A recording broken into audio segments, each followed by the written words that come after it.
தேர்வுக்கூட கண்காணிப்பாளர்களுக்கான வழிமுறைகள்.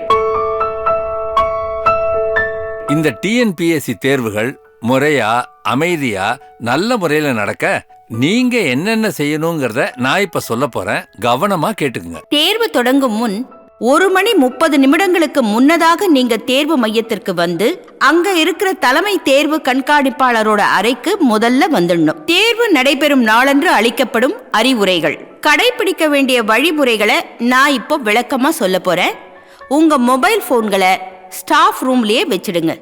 உங்களுக்கு ஒதுக்கப்பட்டிருக்கிற தேர்வு எழுதுற அறைக்குள்ள நீங்க போகும்போது மொபைல் போன் மற்ற சாதனங்கள் எதுவும் உங்ககிட்ட இல்லைங்கிறத உறுதி செஞ்சுக்குங்க. தேர்வு நடைபெறும் போது ரொம்ப விழிப்போட இருக்கணும். எந்த காரணத்துக்காகவும் தேர்வு எழுதும் அறையை விட்டு வெளியே வரக்கூடாது.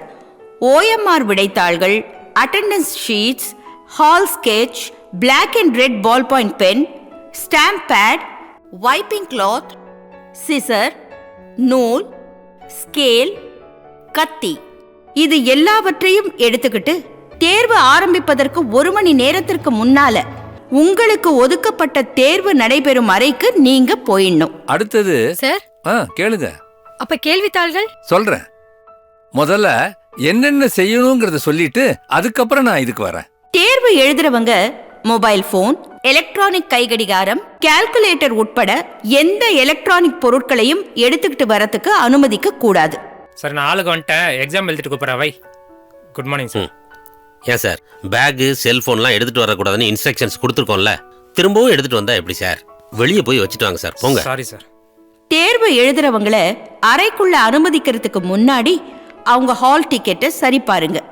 அவங்க பெயர், ரெஜிஸ்டர் நம்பர், போட்டோ ஒட்டப்பட்டு அவர்களுக்கென்று ஒதுக்கீடு செய்யப்பட்ட இடத்தில்தான் அவங்க சரியா உட்கார்ந்திருக்காங்களா என்பதை உறுதி செய்து கொள்ளுங்கள். உங்கள் உறவினர் எவரேனும் உங்கள் அறையில் தேர்வு எழுதுவதாக இருந்தால் தலைமை கண்காணிப்பாளரிடம் எடுத்து கூறி மற்றொரு அறையில் உங்கள் பணியினை தொடரலாம். OMR விடைத்தாளில் 5 இடங்களில் பார்கோட், அதாவது பட்டை குறியீடு இருக்கிறதா என்பதை உறுதி செய்து கொள்ள வேண்டும். பார்கோடு இல்லை என்றாலோ வேறு ஏதேனும் குறைபாடுகள் கண்டறியப்பட்டாலோ உடனே அதை தலைமை கண்காணிப்பாளரிடம் தெரிவிக்க வேண்டும். விண்ணப்பதாரர்களுடைய, அதாவது தேர்வு எழுதுபவர்களுடைய புகைப்படம், பதிவு எண் ஆகியவற்றை சரிபார்த்து அதன் பிறகு அவர்களுக்கான OMR விடைத்தாள்களை தந்து அதை எப்படி பூர்த்தி செய்யணும்னு விளக்குங்க. எல்லாரும் நல்லா கவனிங்க. உங்ககிட்ட கொடுக்கப்பட்டிருக்கிற ஆன்சர் ஷீட்ல இருக்கக்கூடிய உங்களுடைய பேரு, ரிஜிஸ்டர் நம்பர், போட்டோவும், உங்க ஹால் டிக்கெட்ல இருக்கக்கூடிய பேரு, ரிஜிஸ்டர் நம்பர், போட்டோ, டேபிள்ல ஒட்டி இருக்கக்கூடிய பேரு, போட்டோ, ரிஜிஸ்டர் நம்பர் எல்லாம் ஒன்னா இருக்குதாங்கிறத செக் பண்ணிக்கோங்க. அது மட்டும் இல்ல, date of exam, subject, school name அதுவும் கரெக்டா இருக்கான்னு செக் பண்ணிக்கோங்க. இதுல ஏதாவது டிஃபெக்ட் இருந்ததுன்னா இமிடியேட்டா எனக்கு இன்ஃபார்ம் பண்ணுங்க. ஓகே? தேர்வு எழுதுபவர்கள் அனைவரும் கருப்பு மை கொண்ட பால் பாயிண்ட் பேனாக்களை மட்டும்தான் OMR விடைத்தாள்களில் விடையளிக்க பயன்படுத்த வேண்டும். ஷேடிங் செய்வதற்கும் அதே கருப்பு மையைத்தான் பயன்படுத்த வேண்டும். கருப்பு மை, நீலமை ஆகியவற்றை சேர்த்து பயன்படுத்தக்கூடாது. மையின் நிறம் மாறும் பட்சத்தில் அந்த விடைத்தாள் இன்வாலிட் ஆகிவிடும். OMR விடைத்தாள் பக்கம் 1 முறையே பகுதி 1 மற்றும் பகுதி 2 என 2 பகுதிகளை கொண்டிருக்கும். பகுதி 1 விடையளிப்பதற்கான வட்டங்கள் கொண்டிருக்கும். வட்டம் A, வட்டம் B, வட்டம் C, வட்டம் D, வட்டம் E என்று குறிப்பிட்டிருக்கும். ஒவ்வொரு வினாவிற்கும் ஒரு விடைதான் அளிக்க வேண்டும். OMR விடைத்தாளில் எந்த ஒரு வினாவிற்கும் அது தொடர்பான எந்த ஒரு வட்டமும் நிரப்பப்படாமல் இருந்தால் பெறப்பட்ட மொத்த மதிப்பெண்களில் இருந்து 2 மதிப்பெண்கள் குறைக்கப்படும் என்பதை விளக்கமாக சொல்ல வேண்டும். உங்களுக்கு கொடுக்கப்பட்டிருக்கிற ஆன்சர் ஷீட்ல பகுதி 1, பகுதி 2ன்னு 2 பகுதி இருக்கும். பகுதி 1ல நீங்க ஆன்சர் பண்றதுக்காக A, B, C, D, Eன்னு 5 வட்டங்கள் இருக்கும். இதுல எது சரியான விடையோ அதை A, B, C, D கான வட்டத்துல ஷேட் பண்ணணும். உங்களுக்கு விடை தெரியலன்னா ஈங்கிற வட்டத்தை ஷேட் பண்ணணும். A, B, C, D, E இதுல ஏதாவது ஒரு வட்டத்தை தான் ஷேட் பண்ணணும்.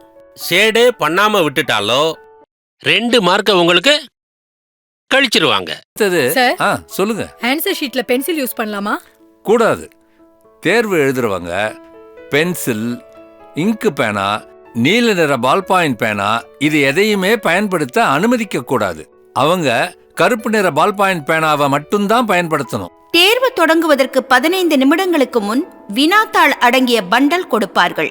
அந்த கட்டை பிரிப்பதற்கு முன்னால் அதன் மேற்புறம் தேர்வு எழுதும் 2 நபர்களிடம் ரிஜிஸ்டர் நம்பரோடு விட்னஸ் கையெழுத்தும் வாங்க வேண்டும். நீங்களும் கையொப்பம் இட வேண்டும். தேர்வெழுதும் தேர்வர்கள் முன்னிலையில் கேள்வித்தாள் அடங்கிய கட்டினை பிரிக்க வேண்டும்.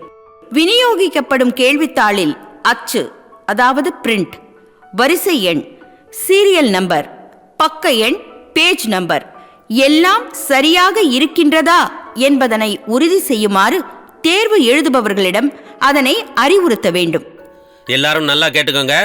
உங்களுக்கு கொடுக்கப்பட்டிருக்கிற கேள்வித்தாளில் serial number, page number, printing எல்லாம் சரியா இருக்குதான்னு செக் பண்ணிக்கோங்க. நீங்க ஷேட் பண்ணதுக்கு பிற்பாடு அதுல ஏதாவது டிஃபெக்ட் இருக்குதுன்னு சொன்னீங்கன்னா என்னால ரீப்ளேஸ் பண்ண முடியாது. வினா தொகுப்பு எண் எழுதுவதற்கு வழங்கப்பட்ட கட்டங்களில் வினா தொகுப்பு எண் எழுதப்படாமலோ அல்லது பகுதி அளவு எழுதப்பட்டிருந்தாலோ விண்ணப்பதாரர் பெற்ற மொத்த மதிப்பெண்களில் இருந்து 5 மதிப்பெண்கள் குறைக்கப்படும் என்பதை தேர்வு எழுதுபவர்களுக்கு தேர்வுக்கூட கண்காணிப்பாளர் விளக்கமாக சொல்ல வேண்டும். அதே மாதிரி விடைத்தாளில் கேட்கப்பட்டிருக்கிற கொஸ்டின் புக் நம்பரையும் எழுதி அதை நீங்க ஷேட் பண்ணாம விட்டுட்டீங்கன்னா அந்த விடைத்தாள் இன்வேலிட் ஆயிரும். வினா தொகுப்பு எண்ணை விடைத்தாளில் அதற்குரிய இடத்தில் சரியாக எழுதி அதற்குரிய வட்டங்களை நிரப்ப வேண்டும். நீங்கள் எந்த வட்டங்களை நிரப்பியுள்ளீர்களோ அதுவே இறுதியானதாகும். வினா தொகுப்பு எண் சரியாக எழுதப்பட்டிருந்து அதற்குரிய வட்டங்கள் நிரப்பாமல் விடப்பட்டிருந்தாலோ அல்லது தவறாக நிரப்பப்பட்டிருந்தாலோ அல்லது முறையற்று நிரப்பப்பட்டிருந்தாலோ அல்லது ஒன்றுக்கு மேற்பட்ட வட்டங்கள் நிரப்பப்பட்டிருந்தாலோ அல்லது 1 அல்லது அதற்கு மேற்பட்ட வட்டங்கள் நிரப்பப்படாமல் விடப்பட்டிருந்தாலோ அல்லது உங்களுக்கு வழங்கப்பட்ட வினா தொகுப்பில் அச்சிடப்படாத வேறு எண்களை வினா தொகுப்பிற்கான வட்டங்களில் நிரப்பப்பட்டிருந்தாலோ அல்லது வழங்கப்பட்ட வினாத்தாள் வரிசையின் வரம்பிற்கு உட்படாத வினாத்தாள் வரிசை எண் நிரப்பப்பட்டிருந்தாலோ விடைத்தாள் செல்லாததாக்கப்படும் என்பதை விளக்கமாக சொல்ல வேண்டும். வருகைத்தாளில் தேர்வு எழுதுபவர்களின் பெயருக்கு நேரே வினா தொகுப்பு எண்ணை தெளிவாக எழுதி தேர்வர்களிடம் தேர்வு ஆரம்பித்தவுடன் கையெழுத்து பெற வேண்டும். பின் அந்த கையெழுத்தையும் தேர்வரின் புகைப்படத்தையும் சரிபார்க்க வேண்டும். மேலும் தேர்வு முடிந்தவுடன் OMR விடைத்தாளை அறை கண்காணிப்பாளரிடம் ஒப்படைத்து விட்டேன் என்பதற்கு சான்றாக தேர்வர் மீண்டும் ஒரு கையொப்பத்தினை வருகைத்தாளில் அதற்கான இடத்தில் இட வேண்டும். தேர்வு துவங்கிய 10 நிமிடங்களில் தேர்வு எழுத வராதவர்களை அட்டெண்டன்ஸ் ஷீட்டில் ஷேட் செய்துவிட்டு ஹால் ஸ்கெட்சில் அவர்களுக்கு ஒதுக்கப்பட்ட இடத்திற்கு எதிரே குறியிட வேண்டும். மேலும் அவரது விடைத்தாளை சிவப்பு பால் பாயிண்ட் பேனாவினால் குறுக்கு கோடிட்டு கையெழுத்து போட்டு OMR விடைத்தாளில் கருப்பு மையினால் பகுதி 1 மற்றும் பகுதி 2இல் ஆப்சென்ட் மார்க் செய்யவும். கேளுங்க சார், ஸ்டூடெண்ட்ஸும் சைன் பண்ணணுமா சார்? அதைத்தான் நான் இப்ப சொல்ல போறேன். தேர்வு முடிந்த பின்னர் விடைத்தாளின் பகுதி 1இல் தேர்வு எழுதுபவர்களின் இடது கை பெருவிரல் ரேகையை பதிக்க வேண்டும். OMR விடைத்தாளில் பதித்த பிறகு OMRஇன் வேறு எந்த இடத்திலும் மை பட்டு விடாதபடி தேர்வர்கள் கவனமாக கையாள வேண்டும். தேர்வு எழுதும் நேரம் முடிவடைவதற்கு முன்னால் யாரையும் ஹாலில் இருந்து வெளியே செல்ல அனுமதிக்க கூடாது. இன்னும் 1/2 hour இருக்குமா? 200 கொஸ்டின்ஸுக்கும் ஆன்சர் பண்ணிட்டியான்னு நல்லா செக் பண்ணிக்க. சரிங்க சார். எதுவும் பிளாங்க் விட்டுருக்க கூடாது. ரொம்ப முக்கியமான ஒரு விஷயம், அதாவது இனி வரும் தேர்வுகளில் தேர்வு எழுதும் நேரம், அதாவது 3 மணி நேரம் முடிந்த பின்பு கூடுதலாக 15 நிமிடம் தேர்வு எழுதுபவர்களுக்கு தேர்வாணையத்தால் வழங்கப்பட்டுள்ளது. அந்த நேரத்தில் தேர்வர்கள் என்ன செய்ய வேண்டும் என பின்வருமாறு விளக்கமாக சொல்ல வேண்டும். அந்த 15 நிமிட நேரத்தில் விடைத்தாளின் பக்கம் 1இல் அனைத்து கேள்விகளுக்கும் விடையளித்த பின்னர் அந்தந்த காலத்திற்கு கீழ் எத்தனை A, எத்தனை B, எத்தனை C, எத்தனை D, எத்தனை E மொத்த கூட்டுத் தொகையையும் கணக்கிட்டு எழுத வேண்டும். அதன் பின்னர் முதல் காலத்தில் Aயில் உள்ள எண்ணிக்கையான 17, இரண்டாம் காலத்தில் ஏயில் உள்ள எண்ணிக்கையான 14, மூன்றாம் காலத்தில் ஏயில் உள்ள எண்ணிக்கையான 16. இந்த மூன்றையும் சேர்த்து கூட்டிக் கொள்ளவும்.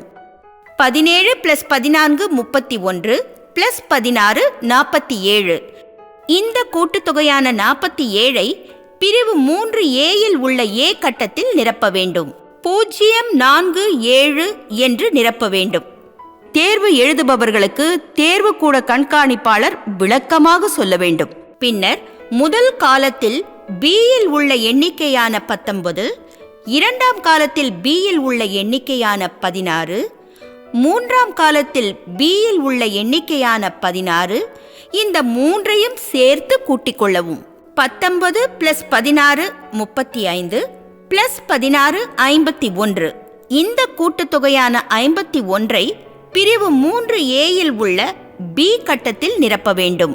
அதுபோல முறையே 3 காலங்களில் உள்ள C, 3 காலங்களில் உள்ள D, 3 காலங்களில் உள்ள E, அதனை கூட்டல் செய்து அதனின் மொத்த எண்ணிக்கையினை பகுதி 2இல் பிரிவு 3Aயில் உள்ள CDE ஆகிய கட்டங்களில் அந்தந்த கூட்டுத்தொகையை எடுத்து எழுதி பிரிவு 3Bயில் அதற்குரிய வட்டங்களை நிரப்புமாறு அறிவுறுத்த வேண்டும்.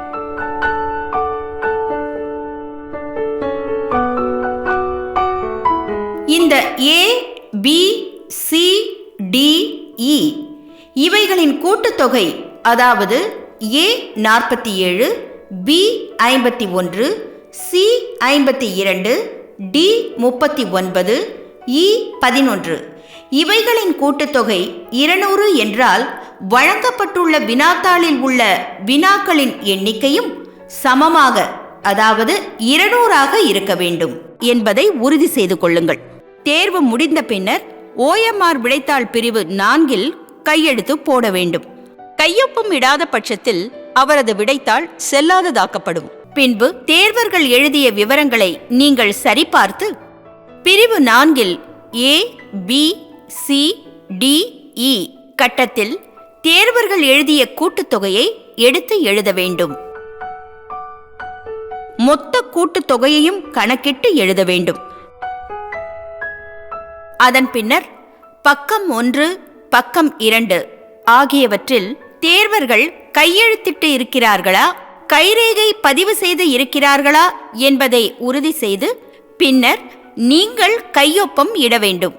பின்னர் தேர்வு எழுதிய அனைத்து விண்ணப்பதாரர்களின் OMR விடைத்தாள்களை சேகரித்து எண்ணிக்கையை சரிபார்த்து தலைமை கண்காணிப்பாளரிடம் பத்திரமாக ஒப்படைக்க வேண்டும்.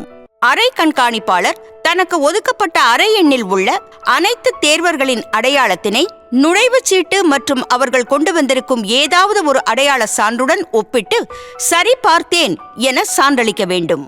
இந்த TNPSC எக்ஸாம் எப்படிங்கறத பத்தி நான் சொன்னது உங்க எல்லாருக்கும் நல்லா புரிஞ்சுதா? ஏதாவது சந்தேகம் இருந்தா கேளுங்க. எல்லாம் நல்லா புரிஞ்சுது சார். நன்றி.